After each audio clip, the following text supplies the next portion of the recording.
Guaíba Agro. Apresentação: Sandro Fávero.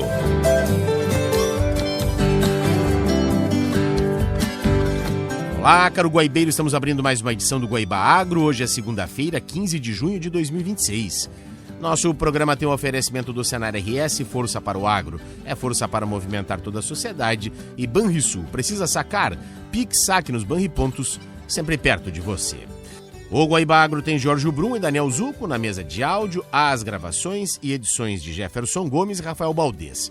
Coordenação de central de Guilherme Silveira, a gerência de jornalismo de Rafael Sequim, direção-geral de Claudine Girotti, edição e apresentação de Sandro Fávero. O Senar está junto com você, produtor rural, sempre juntando conhecimento e prática para levar mais produtividade e eficiência para o campo, porque assim a agricultura e a pecuária crescem muito mais. Senar RS, vamos juntos pelo seu crescimento. Precisa sacar? Vai de Pix Saque nos Banripontos. Saque até R$3.000 usando o celular, rápido e perto de você. Tem agro, tô na Guaíba. E abrimos o programa desta segunda com o 9º levantamento da safra de grãos 2025-26. A Conab aponta para novo recorde de produção.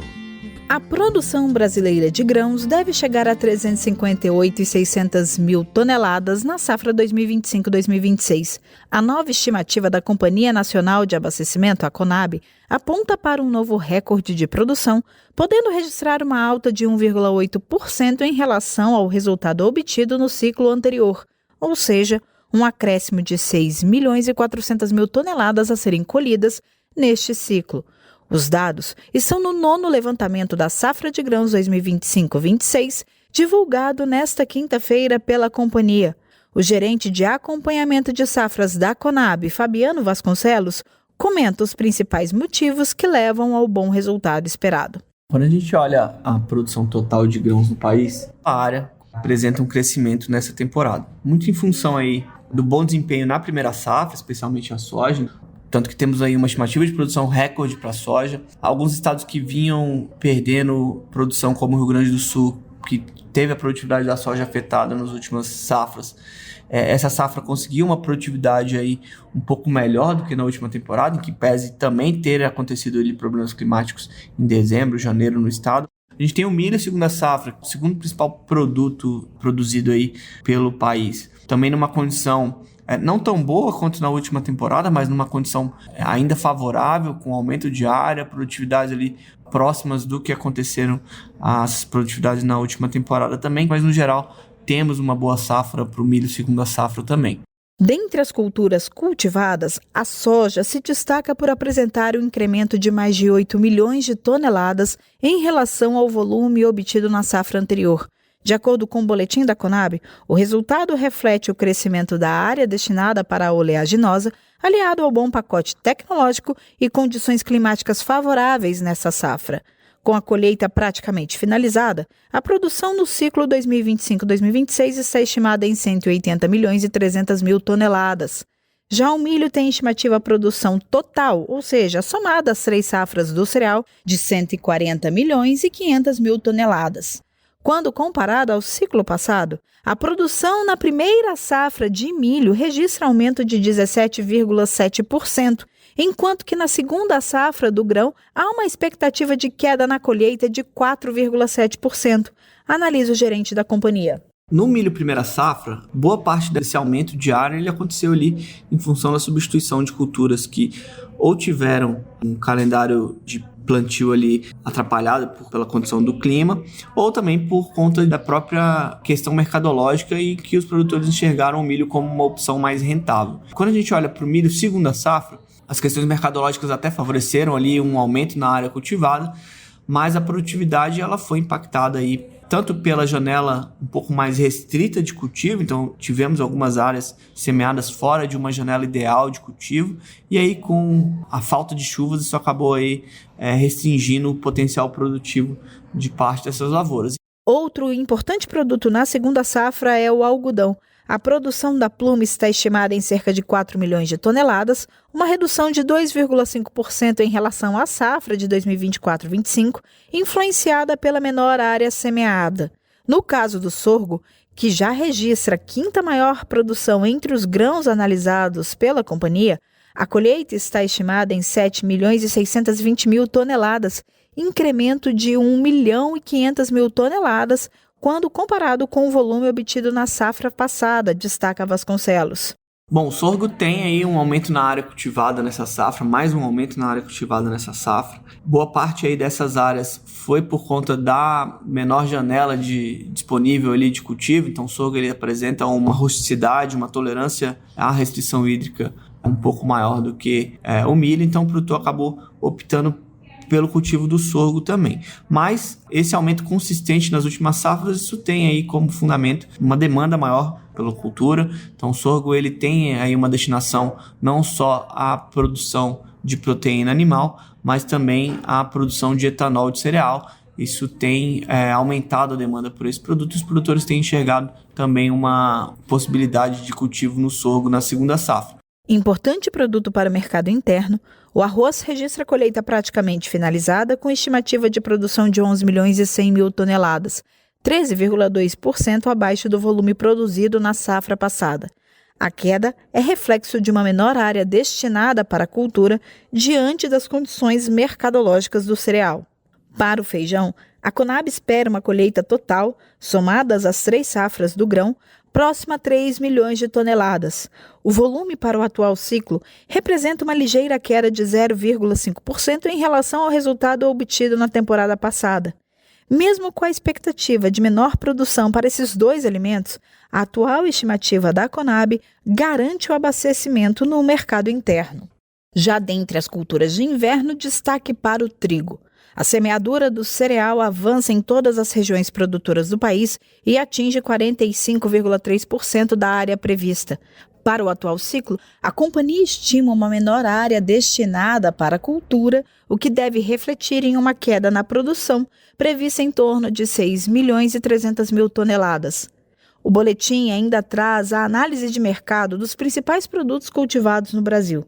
De acordo com o documento, a produção recorde da soja possibilita um ligeiro aumento nas exportações, sendo estimadas em 116.100.000 toneladas, além de um maior volume da oleaginosa destinado ao processamento, projetada em 61.580.000 toneladas. Neste cenário, o estoque de passagem da soja em grãos deve se estabelecer em torno de 9.200.000 toneladas.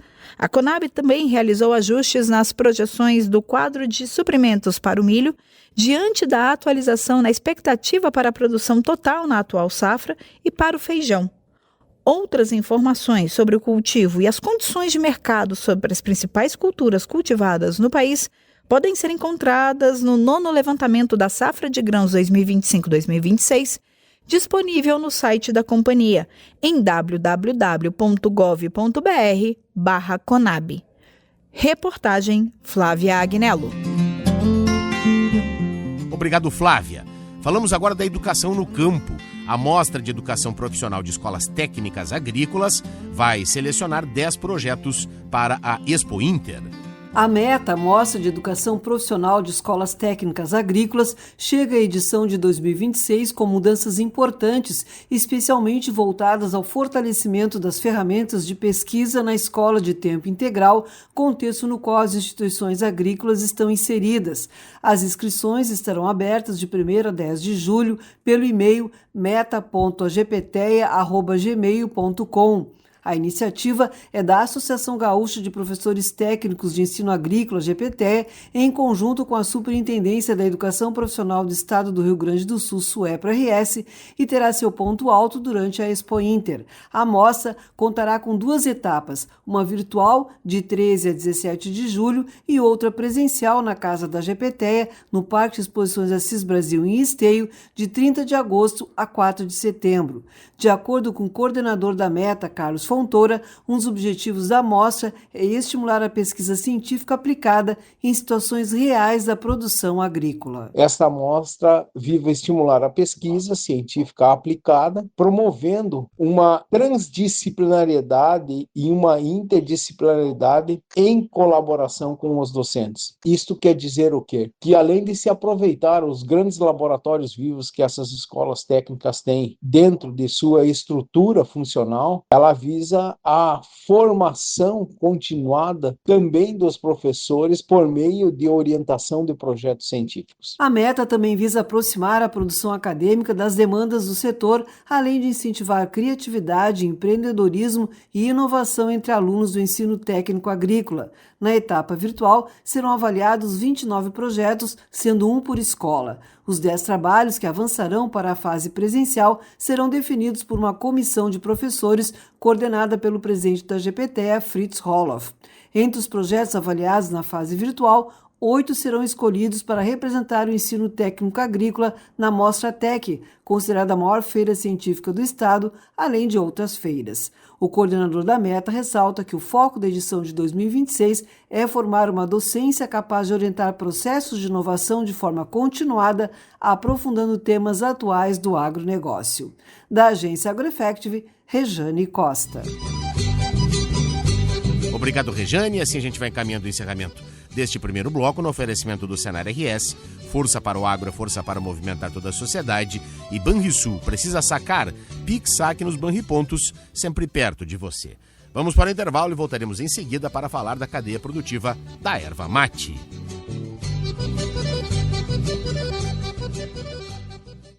Estamos de volta com o segundo bloco do Guaíba Agro desta segunda, dia 15, em nome do Senar RS, que está junto com você, produtor rural, sempre juntando conhecimento e prática para levar mais produtividade e eficiência para o campo, porque assim a agricultura e a pecuária crescem muito mais. Senar RS, vamos juntos pelo seu crescimento. Banrisul, precisa sacar? Vai de Pix Saque nos Banripontos. Saque até R$3.000 usando o celular, rápido e perto de você. Tem agro, tô na Guaíba. Bem, no Guaíba Agro, neste bloco, a gente vai falar da cadeia produtiva da erva mate, pois tivemos agora, de 5 a 7 de junho, em Buenos Aires, a capital da Argentina, a primeira edição do Mundial da Erva Mate, com representação brasileira, muitas conquistas, representação de ervateiras, não é? Mas também de jurados, entre os quais estava o Rafael Becker, que é sommelier gaúcho e um dos jurados que integrou aí o time Brasil, dá para se dizer assim. E o Rafael está com a gente. Seja bem-vindo mais uma vez ao Guaíba Agro. Vamos de novo. Seja bem-vindo mais uma vez ao Guaíba Agro, Rafael. Buenas, é um prazer sempre conversar contigo. A satisfação é toda nossa. Bom, um sucesso a primeira edição, não é? Nós sabíamos que seria um evento grandioso, porém nós não tínhamos a noção de que seria algo tão grandioso e espetacular quanto foi. Ao chegar em Buenos Aires, ficamos sabendo a quantidade de amostras inscritas, a quantidade de países participantes.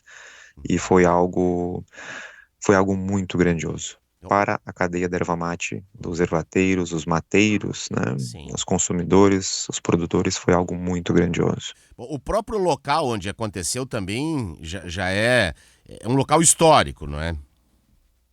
Sim, a gente fez a primeira edição ocorreu dentro do Museu del Mate, que está em Buenos Aires, na Avenida de Mayo, e é um lugar incrível, é um lugar com mais de 3.000 peças de mates, de uma coleção particular do seu Roberto Plaza, que é um argentino que vive na província de Buenos Aires, e ele doou para o museu essas 3.000 peças. Então é um lugar incrível, tu vê mates, os brasileiros deveriam muito conhecer isso para perder um pouco do preconceito. O pessoal acha muito que chimarrão e mate tem que ser na cuia apenas tão somente de porongo, mas lá a gente tem a visão de que antigamente, então a gente fala muito do mate raiz, né? Antigamente os mates eram tomados em cuias muito distintas. Então até a gente fez algum trabalho de fotos lá, a gente vai divulgar isso também, o pessoal abrir um pouco a sua mente, né? Do tipo de erva, do tipo de cuia, com os tipos de térmica também, né? A Termolar foi a patrocinadora oficial do evento, aqui de Porto Alegre, né? Sim. Então, tu vê térmicas antigas ali, cuias antigas, é um negócio espetacular. Vale muito a pena conhecer. Bacana. Quantas categorias foram avaliadas? Quais foram estas categorias? Vamos lá, vamos começar porque as amostras chegavam para nós às cegas, nós não sabíamos o que nós estávamos avaliando, né? Tá bem. Então, pelo que eu me recordo agora, 7 categorias. Tá. Padrão uruguaio, padrão argentino, padrão com palito, padrão sem palito, bebida pronta, bebida com ou sem álcool. E aí nós tivemos uma grande vencedora aí, né, brasileira, foi muito interessante. O produto do refrigerante de erva mate, que nós conversamos na outra vez, né? Sim, a yerba mate. O refrigerante yerba mate ganhou o troféu como o melhor na sua categoria. Que bacana, que legal, que legal. Perfeito. Jurados, foi você? Foram quantos jurados brasileiros? De cabeça, vamos lá. Eu, Rafael Becker, sommelier de erva mate. Um outro especialista de mate, Pablo Scheren. A sommelier de vinhos, Carolina Martins. Depois nós temos um outro sommelier de erva mate, Anderson Soares. O Ives, da Embrapa. O Ilvandro, conhecido no setor da erva mate aí. Ilvandro Barreto Melo. Exatamente. Depois nós temos a Carla, sommelier de chás. Temos uma outra sommelier de chás agora que eu não vou me recordar o nome dela, peço desculpas. E tem mais um brasileiro, Wendsey Neto, especialista aí no café, em aromas e sabores, né? Eu acho que fechou a nossa equipe, era essa aí, equipe de brasileiros. Mas vocês participaram de todas as categorias ou foram divididos por categoria? As amostras, elas não tinham, não tinha uma... Vamos dizer, a mesa era de quatro jurados, ela não recebia só um tipo de amostra. Eu, por exemplo, falando da minha mesa de avaliação, eu tinha ao meu lado o Nikolai, que é um sommelier de erva mate russo, depois o Léo e a Catalina, 2 argentinos. E nós avaliamos erva mates padrão argentino, padrão uruguaio, bebida, erva mate saborizada. Erva mate saborizada era uma outra categoria também, pessoal do tererê aí, né? Então nós avaliamos muitos tipos, sem saber de qual país era, né? Porque, por exemplo, a grande campeã é uma erva mate produzida no Rio Grande do Sul, de uma empresa argentina, padrão uruguaio e leva o nome de Uruguai. Nossa, então eu fiquei muito... Quando eu vi isso, a integração, né? Porque para mim foi muito interessante, porque eu disse que a grande campeã, ela tem as 3 pátrias. Legal, que legal, que legal. E qual é a empresa? Qual é a erva mate? A empresa chama-se Uruguai. Tá. O nome do pacote é Uruguai. Foi a grande campeã. Tá. É a grande campeã entre todas, é isso? Entre todas, ela ganhou a pontuação 100 de 100. Tá. Ela não teve desconto. E ela o quê? É uma erva grossa, fina? Qual característica Ela dela? é uma erva padrão argentino, ela tem um repouso... Depois, casualmente, eles estavam expondo no museu, eu tive a oportunidade de conhecer. Eles têm o padrão uruguaio, né?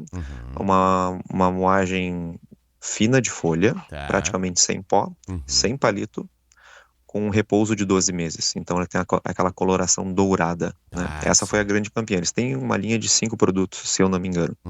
Mas é uma erva mate, eu tive a oportunidade de experimentar. E muito interessante, muito interessante. Ela tem a complexidade, ela tem uma acidez, ela tem um tanino, né? Ela tem um equilíbrio total de tudo, né? Então é uma erva mate bem interessante. Ela está 5 meses no mercado apenas. Olha só, é nova. Quantas amostras no total foram inscritas, participaram efetivamente, foram avaliadas? Vamos lá, 460 amostras. Uau, de mais de 10 países, né? Que legal. De mais de 10 países. Aí nós temos até Síria e Líbano participando, né? O Síria e o Líbano tomam bastante mate e tem suas empresas aqui na Argentina que produzem para eles, né? Tá bem. Tá bem. E a nossa participação aqui do estado do Rio Grande do Sul, estava olhando algumas reportagens aqui, foram muitas conquistas, não é? Exatamente, a gente ganhou o Gran Ouro, significa que dentre todas na mesma categoria ela teve a pontuação maior. Então nós temos aqui de Ilópolis a erva mate Amável, depois nós temos a Lago Verde, a Lago Verde ganhou com uma erva mate artesanal, aquela erva mate deles que é muito boa, por sinal. Depois nós temos a Barão Premium, se eu não me engano, se eu não estou enganado, e a Sabadim. Perfeito. Uma erva mate de arborizinha. A Elaci também, não? Ela ganhou o grão ouro também em algumas amostras e ouro também, para o pessoal entender. Vamos lá. Quando a amostra chega na mesa para ela parte do princípio de que ela tem pontuação total. Tá. E aí nós vamos avaliando a parte visual dela, tanto a parte visual do a seco, né, que a gente coloca numa folha branca, a parte visual de um licor, que a gente... Tá. Licor não alcoólico. O licor é o que a gente chama da amostra que a gente bota numa prensa francesa. Certo. Então a gente avalia o licor, a coloração, e depois a gente parte para a parte olfativa. Sentimos a erva mate a seco, sentimos a erva mate no licor, e aí iniciamos a parte degustativa. Experimentamos este licor, porque o que acontece no licor? O licor ele revela muita coisa que está mascarado na erva mate. Tá? Para isso que a gente usa ele. A gente bota uma temperatura específica ali e prensa ele, para ele liberar aroma e liberar sabor, que pode ficar mascarado, uma falha na produção, alguma coisa. E depois a gente toma o mate mesmo na cuia. Tá? Usamos as cuias de inox, porque a cuia de inox mantém a temperatura. A gente não tem como fazer uma avaliação que vai demorar, cada erva mate ele demorou em torno de 30 minutos fazer uma avaliação. A gente não pode perder temperatura nesse tempo. Por isso tem que ser a cuia de inox. Não pode ter interferência de aroma, não pode ter interferência de sabor e não pode perder temperatura. A cuia de inox nesse ponto é a melhor opção. E aí a gente estava contando com o patrocínio da Termolar, então eles cederam as cuias para toda a avaliação também. Então, baseado em tudo isso, no visual, no olfativo, no degustativo, nós vamos avaliando. Mas essa erva mate não tem persistência de sabor. Ali na descrição diz que ela é, vamos usar um exemplo agora, que ela é barbacoa, mas não tem um aroma de defumado. E aí nós vamos descontando pontos, né? Então, quanto mais pontuação tu tem, menos desconto tu teve, mais fiel a tua amostra está sendo, né? Então, quem foi medalhista de prata, ouro ou grão ouro, pode ter certeza que é uma erva mate maravilhosa. Vocês podem ter certeza disso, porque não é aquela questão de, não, o cara só ganhou prata. Não. Gente, o cara ganhou uma medalha de prata num campeonato. Ele teve pontuação entre 85 e 88 pontos. Então, foi um pequeno detalhe e é uma baita erva mate. Quem ganhou ouro, uma erva mate melhor ainda, e quem ganhou grão ouro, é uma erva mate de excelência. Né? Perfeito. Então pode ter certeza que quem ganhou medalha no Mundial é porque é uma boa erva mate mesmo, né? E com certeza essas marcas vão explorar, não é? Esses títulos. Deve vir um selo aí nas próximas embalagens, não é? Exatamente, o selo já está chegando até eles. Ontem saiu os resultados oficiais para eles, né? Para os ervateiros. E cabe a mim agora entregar as medalhas. Vou fazer uma viagem, provavelmente segunda-feira, a Ilópolis e Arvorezinha. Vou entregar pessoalmente para eles. Vamos fazer um conteúdo, divulgar eles também, né? Acho importante. E na sequência, as medalhas. Temos outras ervateiras que ganharam bastante medalha também. A Ilaci, a Mate Vida, a De Valérios. Eu vou tentando lembrar de cabeça aqui, né? Eu tô tentando lembrar das gaúchas, mas tivemos também catarinenses e paranaenses. Catarinenses também, e paranaenses, né? Tava vendo temos aqui aí a Pantanal. Exatamente. A Pantanal, Tia Joana, exato. Fole. E temos, agora vou tentar lembrar de cabeça, porque eu e o Pablo, a gente fora jurado, a gente era embaixador também. Então algumas amostras foram escritas por nós. Então nós inscrevemos 108 das 460 amostras. Levamos tudo isso de carro a Buenos Aires. Vocês foram de carro, né? Foi uma caravana. A gente foi de carro. A gente criou um perfil de Instagram chamado Expedição Mundial da Erva Mate, onde a gente, quem quiser ir lá olhar, a gente começou a divulgar vídeo da nossa trajetória ali, as empresas que nos apoiaram também, um pouco de conteúdo, um pouco de animação e comédia, né, porque um pouco de bons conteúdos de fotos ali. Verdilândia, me lembrei agora também do Paraná, muito boa erva mate, essa eu tive a oportunidade de experimentar depois também. E ali nesses conteúdos, a gente acabou divulgando como foi a viagem, onde os locais que a gente passou, os amigos que a gente encontrou. Lá tem uma foto que eu brinco que é a foto mais pesada do Instagram, porque a gente somando todos os seguidores de todo mundo, dos mateiros, ali tem quase 1 milhão de seguidores. Que legal, que legal, que bacana. Já tem previsão de próxima edição, Rafael? A intenção é nós fazermos anualmente. E eu vou puxar a brasa pro nosso assado, né? Eu quero que seja no Brasil e eu quero que seja em Porto Alegre. Opa. Tomara que aconteça. Tá certo. Se for no Brasil, já vai ser algo grandioso, né? Os paranaenses querem puxar para Curitiba e eu quero puxar para Porto Alegre, né? Vamos puxar a brasa pro nosso assado. O importante é que, não importa onde seja, que a gente consiga também ano que vem fazer algo grandioso como foi esse ano. Tá certo. De quem que é que foi a organização efetivamente do evento e que vai decidir então onde será a sede da próxima edição? Os organizadores são 3. O Martim Gomes, o Marcos Francisca e o Nicolás. São 3 argentinos. Um sommelier de vinho, um sommelier de erva mate e um digital influencer. Entendi. O coração do Mundial da erva mate foi o Nico. O Nico é um ser humano incrível, espetacular. Ele que fez a coisa acontecer. Que legal. Foi um prazer, ganhei um outro irmão quando eu cheguei na Argentina. Que bacana. Tá bem, tá aí então. Mundial da Erva Mate, primeira edição, aconteceu na cidade de Buenos Aires com a participação de ervateiras brasileiras, ervateiras e não só ervateiras também, né? Porque temos as bebidas, como falou o Rafael, o refrigerante também, quer dizer... os matchás, né? Os matchás, o Iai Bora foi Gran Ouro também. Qual foi, perdão? O Iai Bora, tá. é o nome deles. É uma bebida de matcha pronta. Tem todos os benefícios da erva mate também, assim como refrigerante, é uma bebida pronta, aí tu coloca ele em suspensão, bota na bebida e toma. É bem interessante também, a gente teve a oportunidade de provar também. Que bacana. Tá bem. Bom, primeiro parabenizar aí o trabalho feito pelo Rafael Becker e os demais integrantes aí do Corpo de Jurados, o Rafael também como embaixador, não é? A gente que já vinha trazendo a público aqui as informações pré-mundial e agora apresentando aí aos nossos ouvintes internautas o resultado, né? Um balanço do que foi esta edição e que, quem sabe, por que não, né? Possa acontecer aqui no nosso país na edição do ano que vem.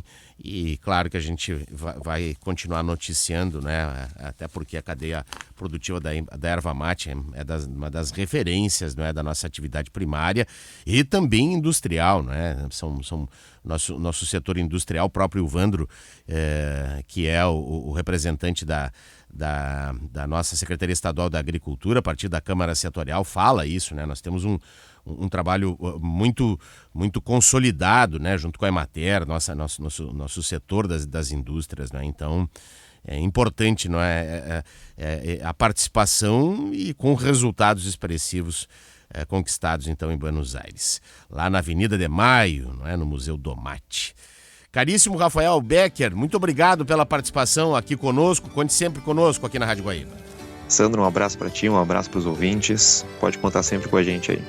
E assim vamos chegando ao fim de mais uma edição do Guaíba Agro, com oferecimento do Senar RS, força para o agro, força para movimentar toda a sociedade, e Banrisul. Precisa sacar?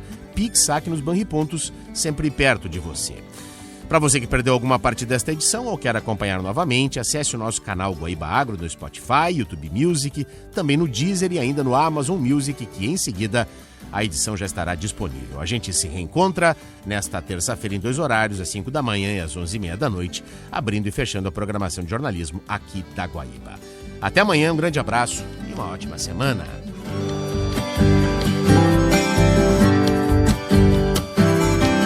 Você ouviu Guaíba Agro.